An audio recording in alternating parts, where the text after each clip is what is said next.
Почитувани граѓани, почитувани медиуми, преку одговорни и навремени мерки и политики, владата предводена од СДСМ успева и во време на светска економска криза да ја одржи стабилноста и ликвидноста на домашната економија. Показател за тоа се бројни економски параметри.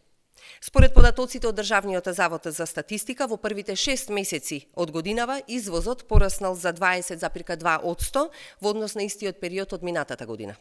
Тоа е доказ дека македонската економија и стопанство се конкурентни и во време на светска економска и енергетска криза.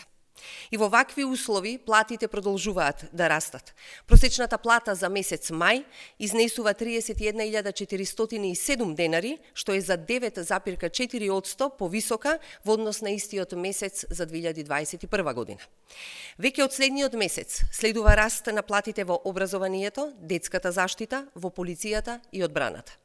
Грижата за граѓаните и унапредување на нивниот економски стандард останува врвен приоритет за владата и институциите предводени од СДСМ.